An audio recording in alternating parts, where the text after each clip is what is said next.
Bonsoir à toutes et à tous, j'espère que vous allez bien. Ce soir j'avais envie de vous raconter une petite histoire qui est pas très paranormale ni horrifique, mais qui est plutôt sympa et assez creepy quand même. C'est une histoire vraie, celle de deux étudiants qui ont tenté de battre un record un peu fou. Nous sommes en 1963, pleines années du rock d'Elvis Presley et des débuts de Johnny Hallyday. Deux jeunes Américains ont eu une super idée pour un projet scientifique scolaire, et leur expérience a eu des conséquences qui ont duré des décennies. Randy Gardner, 17 ans, et son camarade Bruce McAllister devaient trouver une idée pour un projet scientifique, et, après s'être longuement concertés, ils ont décidé de battre un record du monde, celui de rester éveillé le plus longtemps possible. À l'époque, le record était détenu par un DJ d'Honolulu qui avait réussi à rester éveillé pendant 260 heures, soit un peu moins de 11 jours. D'ailleurs, ce record de Peter Tripp est un peu discutable puisque les dernières 66 heures auraient été tenues complètement avec de la drogue. L'objectif de nos deux étudiants américains était simple. Ils voulaient comprendre ce qui arrivait à notre cerveau lorsque nous le privions de sommeil. McAllister avait déclaré à la BBC « Nous étions des idiots, vous savez, de jeunes idiots ». Mais ce n'est pas lui qui a tenté l'expérience, mais son pauvre camarade qui a été tiré au sort.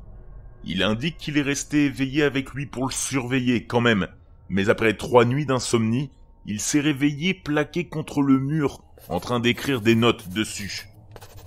Se rendant compte que la tâche était plus difficile qu'il n'y paraissait, les deux amis ont rapidement demandé l'aide d'un autre compagnon, et par la suite c'est le docteur spécialisé dans le sommeil, William Dement, de l'université de Stanford, qui les a suivis.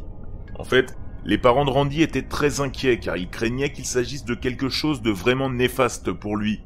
On se demandait même s'il pouvait en mourir puisque personne n'avait jamais battu ce record. Dans un article de la BBC Future qui s'était déjà pensé sur le sujet de la privation de sommeil, une expérience qui avait consisté à maintenir des chats éveillés pendant 15 jours avait résulté en leur mort. Et ce n'est un secret pour personne que le manque de sommeil a des effets désastreux sur l'organisme, notamment des troubles de la mémoire, un risque de maladie cardiaque, un mauvais équilibre ou de l'hypertension artérielle. Malgré un début confiant, l'expérience a donné des résultats inattendus en ce qui concerne les capacités cognitives et sensorielles du jeune homme. Gardner aurait été d'humeur changeante, il aurait eu des problèmes de concentration et des pertes de mémoire à court terme, ainsi que de la paranoïa et même des hallucinations. Pourtant, il était physiquement très en forme, explique le chercheur en sommeil. Il pouvait toujours jouer au basket ou au bowling et des choses comme ça. Par contre, s'il fermait les yeux, il s'endormait immédiatement.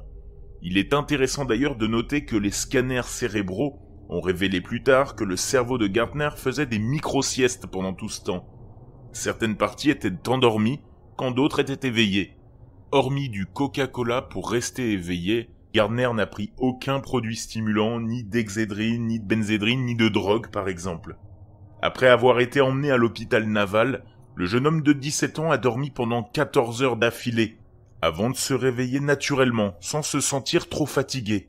Il explique qu'il a dormi un peu plus de 14 heures, et qu'il se souvient que lorsqu'il s'est réveillé, il était un peu sonné, mais pas plus sonné qu'une personne normale. Au début, Gardner n'a pas semblé ressentir d'effets secondaires à la suite de ce projet, mais il a admis plus tard avoir souffert pendant des décennies d'insomnie insupportable.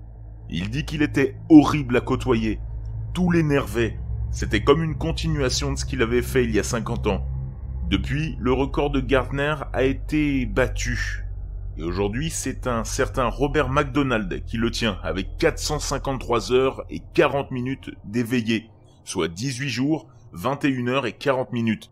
Le record a été battu en 86, mais après tout cela, la société en charge de surveiller les records, le Guinness World Record, a arrêté justement de surveiller, de contrôler ce type de record, forcément dû à sa dangerosité. Et je pense qu'on est tous d'accord sur le fait que c'est plutôt logique. Et vous, quel est votre record d'heures ou même de jours sans dormir? Dites-le moi en DM sur Facebook, Instagram, j'ai hâte de vous lire. Bonne soirée à tous et essayez de dormir dans le noir.